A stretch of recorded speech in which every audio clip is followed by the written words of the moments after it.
obviously.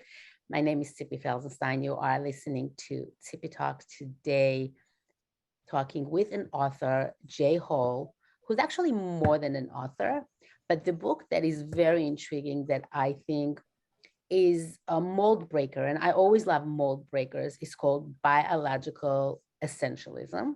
And Jay Hall is right here with us today, and he's going to show you what the book looks like. Good morning, Jay. How are you today? Good morning, Tippi. Thank you for being here.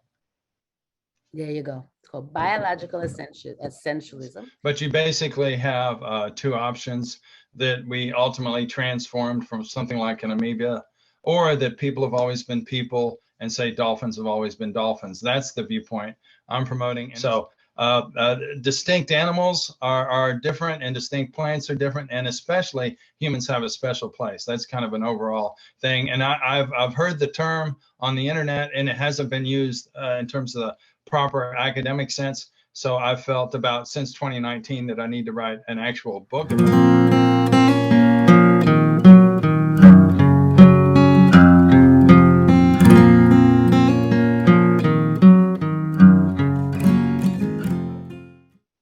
And I love the fact that you did it, and you know you're going up against all these theories about how we evolved from monkeys and other species. But before we touch on that, and I know that a lot of people are going to be screaming and yelling, but you decided to write about it. Were you an author before? Was writing part of your life? Like, what's your background a little bit? Well, I was interested in math for a long time, since high school especially. And I've been teaching math at various levels: high school, technical school, community college level, and some on private school as well. And so that's been a special interest of mine. But I also have a special interest in understanding origins. And often we think of geology and fossils and things like that. And I was a geology major first before I switched to math. But I've enjoyed writing. And like I wrote one short, kind of silly, almost like Douglas Adams type science fiction story, real short. So I enjoy expressing myself and being creative. I'm not really a musical. My son is quite musical, but the writing, I put time into it. I put research into it, and the thought process that goes, okay, what goes first? What goes second? How can I rephrase this so people can understand it better? I really enjoy that. I write some poetry, but I'm not very good at that either. Well, yeah, I saw your video on your rapping, which I thought was very cute. The fact is that you are very creative. And usually people that are math brained are not that creative. So what I'm wondering is, what's the connection between geology and math? Well, in terms of the origins, you have to know the physics and everything. And so there's a lot of math involved. Of course, you have to, it's almost like engineering. There's geological engineering. And so you have to take quite a bit of math courses just to become a geology major. And the reason that I switched to math, this was way back in the early 1980s when there was a downturn in the oil industry. And I decided, well, what else could I do besides geology? And I've always loved math. So I switched in that direction. But the mathematical logical thinking, I think that's great. I connected up with, say, I took one course on the intro to philosophy. I would recommend that for all college students, but unfortunately it's not so common. But logical thinking connects in with philosophy. And then what we can learn from the past, we can look at the rocks and interpret it up to a certain point. But, you know, just like for physics, you can repeat the experiment all over the world. But with geology, we're trying to interpret the past. So it's more of a historical science, as they call it. So it's a little bit different. But that's a key thing to study if we're trying to get some of these answers about, say, of bats always been bats. So you're saying that geology is about trying to decipher what happened best? Because when I took geology in college, which they forced me to take, it was about identifying different minerals and rocks and formations. Right. And so you piece things together. So if we went to Mount St. Helens today, you know, there's lots of plants, lots of animals. You say, what explosion in 1980? So you have to dig a little bit deeper to decipher the past. Specifically, historical geology is one course by itself. So, and when I took crystallography and mineralogy, it's exactly exactly what you said. How do you identify a hand sample and so forth, or if it's under a microscope, or if it's crushed up, how would you identify it, say quartz versus shale and so forth like that? You're absolutely correct. So there's a historical aspect of it and an aspect where you're just trying to identify and classify, which goes back to what I'm talking about. How do we classify and put the orderly arrangement of all the animals and plants? That is amazing. You know, they say you learn something new every day, right? That's right. Everything has a mathematical basis. You know, there's all these ads for 23andMe, and you know, what is our genetics? Are we related to the Irish or Native Americans? What's our background? And you can figure those things out from genetics, which has to have a mathematical analysis. And what are the Ethiopian Jews? How did they prove their background? You know, through genetics. Well, I'm positing that we should get away from the term species. That's too narrow. We need a more broader term. And it has been used before. I give an example in the book, but basically I'm kind of forefronting the term essential types of life, or as an acronym, ETL. So if I'm positing something, I have to give some examples. So I have a couple here. And one is if you have bison and yaks and gyles, which is common in like India and Bangladesh, things like that. Basically, they can all cross with each other. So I kind of make an acronym out of that. So you have bisons or buffalo and yak and gyles, and they can all cross with each other. So I put it together as an acronym, BIG, BYG. So go big or go home. So what I'm saying, they're all part of the basic cattle type. Sometimes in literature it's called natural kinds, but I'm positing the term ETL, essential types of life. And I have a plant example, and this is a VW bug there, but a minute for a lemon. And you have citrons, which are like lemons, and then you have pomelos, which are like sweet grapefruit, and then you have a mandarin oranges. So for various type, you can crisscross these. And there was the famous plant breeder, and who came with a plum cod, I think, from California, who was friends with, I think, Rockefeller and Ford. That he came up with some creative ways. So you can cross things like a grapefruit and with a pomelo, and you can cross things with maybe a lemon and some other citrus, and then you can cross that with a mandarin orange and all the various kinds of oranges. Go to the grocery store, you know, there's like umpteen different kinds of oranges, but they can all cross with each other. So we should call it the citrus kind or something similar to that. Yeah, we can do that without at the genetic level. You cross the seeds together, and they come up with the characteristics of both. So it's a method that's been done since ancient times, this crossbreeding, and it's kind of like the Wagyu beef that's so marbleized. Again, that was done with basic agricultural methods. It wasn't done with any high technology to eventually get a cattle that has that much marbleization. That's right. And so you may know someone that is more of like a amateur level, a rose breeder. They mix two together to come up with a different variety, has a different color, or maybe a different petal pattern, something like that. But those can be done with low tech methods, no problem. Right. So let's go back to your definition of biological essentialism and your book that you wrote about it. Why is it important, do you think, for people to be able to take that perspective of what is essential about it?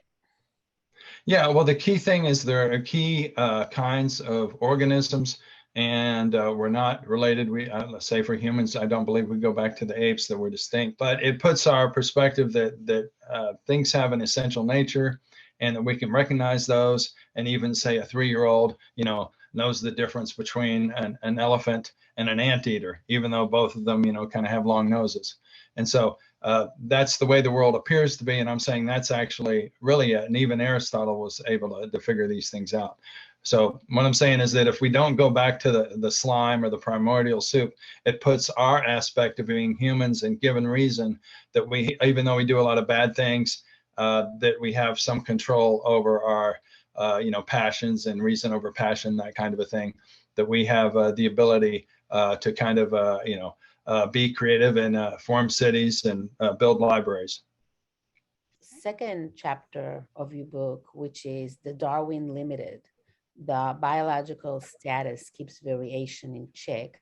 So plant breeders know that Darwinism is not all powerful.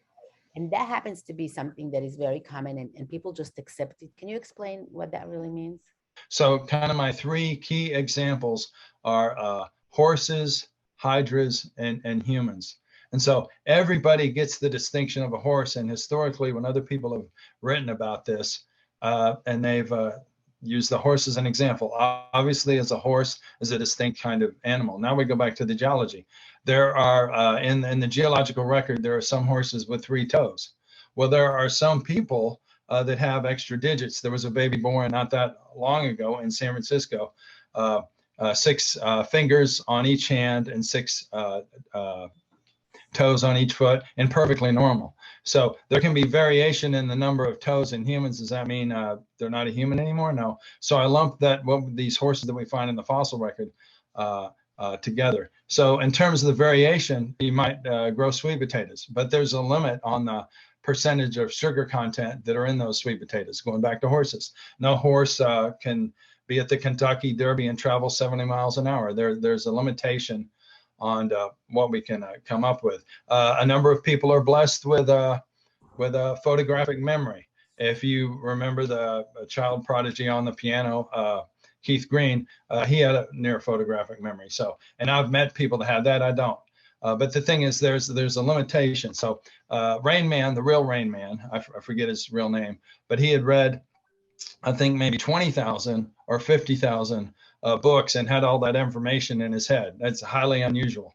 So we all have different talents, but there's a limitation. You know, there isn't, even though we talk about X-Men and whatnot, there isn't a real Superman on the earth today. Wouldn't it be nice if there was?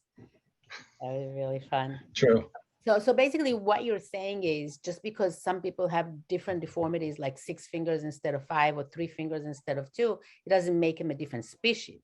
They're still within the human species, and they're not going to crossbreed with dogs, for example. So exactly. We're not going to get a human dog. And especially these days, I feel that this is more important than usual because of the claim that the mRNA is gene therapy. And if you watch gene therapy, how would you categorize it within the essential, the biological essentialism? Well, there are certain things you can change, and there was a person that, blind person, and I believe it's some kind of a sea creature. I can't recall what, but they somehow did some manipulation, and they regained their sight, at least partially. So there are some positive things like that. So a lot of these tools can be for the good, but they could also be either accidentally cause disaster, or could be used in someone who has evil intent. That's true. So would you personally take that mRNA injection? Yeah, at this point, I have not taken any of the vaccines, and I prefer the treatments like Regeneron and hydroxychloroquine. I myself have taken ivermectin and survived. So I'm pushing early detection and treatment. And of course, I take a lot of vitamins and things along those lines. And that's the direction I personally prefer. Yeah, I didn't mean to get personal with you, what you want to do, but I think that these days you actually have 2 camps of people that are rushing to get it, and people that are saying, wait, I'm not going to rush, and people that are saying, over my dead body, you know? So you have a little bit of a divide in society because of it. And I think that biological essentialism could be one of the tools to explain why people are not rushing into it when we really don't know exactly what mRNA means. We know that RNA is part of the DNA, but we don't know exactly what mRNA means, and we're getting a lot of conflicting information about it. Right. And that's the thing. My ideas are kind of controversial. I've gotten different feedback, but the thing is that to be open. And I recently had an opportunity to teach at our local classical academy, and they read The Origin of Species. You know, they read these controversial books. Yeah, they may come from a different perspective themselves, but these books that had a big influence in history, what were they actually saying? In other words, how does Marx's ideas lead to socialism and communism and millions of people dead? How do these one idea attracts to another, and ideas have consequences? Right. Ideas definitely have consequences, especially if you implement them into the physical reality. You take the idea, you download it into the physical, it's going to make a difference in the physical world.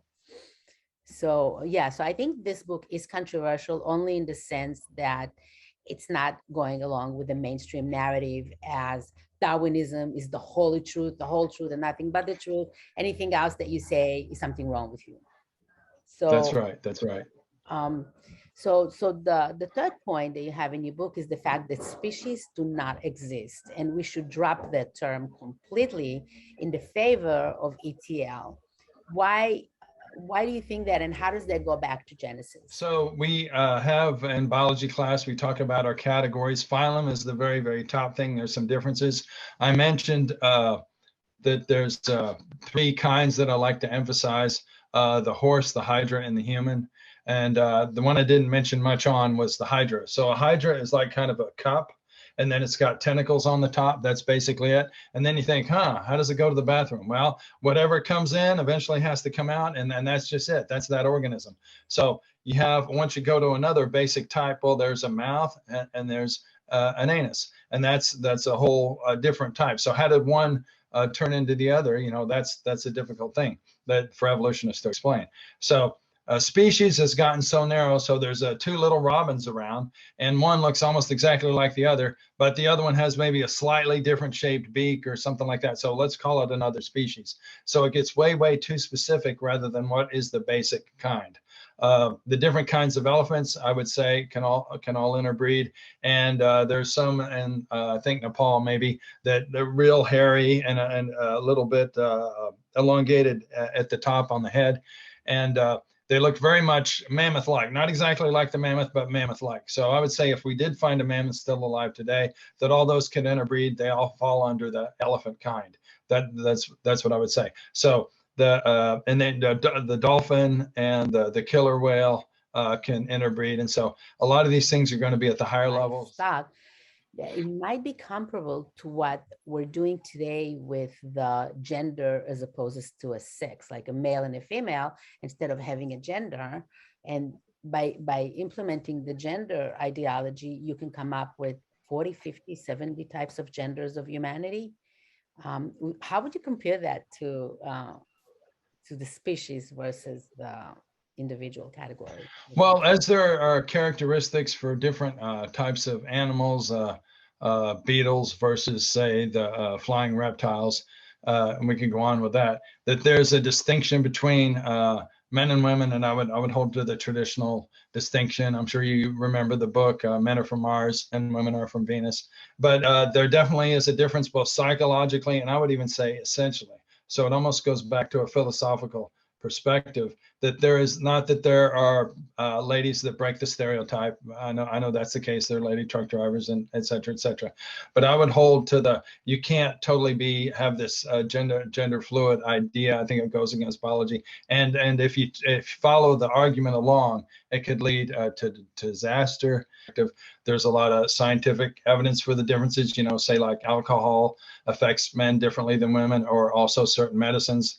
And we could go on and on, how the brain is different. You can do a brain scan, and from that, you can tell this is a man, this is a woman, and things like that. And women being more verbal, and you can go on and on. Well, what about crime? Well, crime statistics for a man are like way, way, way, way more for women, whether you want to call it drunk driving or whatever it may be, car theft. You know, I don't have all those on the tip of my fingers, but just look it up. Crime statistics, men versus women. It's a tremendous difference. Yeah, so obviously physical differences between men and women, anybody can see that. So basically what you're saying is that putting it into different categories of gender is really dangerous to humanity and could destroy humanity. Because if I'm a woman and I think I'm a rock, then that doesn't make me a rock. Or if I'm a woman. Exactly. Right. And I could be a woman today and a man tomorrow and a man woman the next day, or a fluid the next day. And that really could destroy humanity as a whole with the essential basics of the differences between male and female. Right. So, but the idea is that there's certain, I believe, God-given distinctions, and they're important. So if I can convince you that Darwin was right, you might even change your mind, if I could actually do that. Yeah, it's that sort of a catch-22 question, because I believe the scientific aspect is flawed, but I also believe that Moses was a real person and he was really given revelation from the Creator. So in other words, I have to put both together. And I forgot to mention about the origin of species. Gutenberg printed the first Bible in Latin, of course. And going back to Aristotle and Plato and such, species this is the specific kind species. So you find that a couple times in Genesis. So they took that, which we often would refer to as a natural kind, and then they just extrapolated it out. And then when Linnaeus did his classification of animals and plants, he put it like that and said, oh, species must be the basic thing. But then over time, it became way too narrow. And so even Linnaeus, even later in his life, said, hold it, it must be a little bit broader in terms of the basic type of life. It's a Biological Essentialism by J. Hall. You can go to totalyouth.us and find it. And you can also go to the Barnes and Noble site and search the phrase biological essentialism, and my book will be at the top. And I wanted to give a shout out to my son. It's fshallmedia.com, fshallmedia.com, because I'm actually in his green screen room, is why this looks like back here. What's your website? It's just totalyouth.us, and it has my latest book, Biological Essentialism, and it'll also mention my 2 prior books. Totalyouth.us. Totalyouth. Yes. That's your website. Okay, and anything that you want to say, if the world is listening, what's your message? Well, I would ask you to consider the evidence against Darwin, and consider that the traditional understanding of gender and men and women actually has a basis behind it, and there's evidence for it. And that once we get to the meaning of life, if we are really pond scum or meat machines, as it's often been said, or just stardust, it has an application to when we consider, is Buddha right? Or is Islam right? Is Judaism right? Is Christianity right? That has an aspect that if we are just bouncing around atoms and we don't have an ultimate purpose, which even a lot of evolutionists admit, if you track Darwin's viewpoint and take it to its conclusion, there really isn't a true basis for meaning in life. I want to thank you a lot Thank you. for joining us, and I want to urge everybody to take a look, check it out, and give us some feedback. That would be really great. You are listening to Tippy Talk with me, Tippy Felsenstein, and my guest, Jay Hall. Today, it is October 22nd, or at least that's what they want us to know. And before I go here, let me just show you, this is my book on Amazon. It's called Wake Up and Plan for Roses. It is about planning your life consciously, because we actually plan our life unconsciously if we don't have an active plan. So might as well make it active, might as well make it the way you like it. So if you want the book, it's Wake Up and Plan for Roses on Amazon.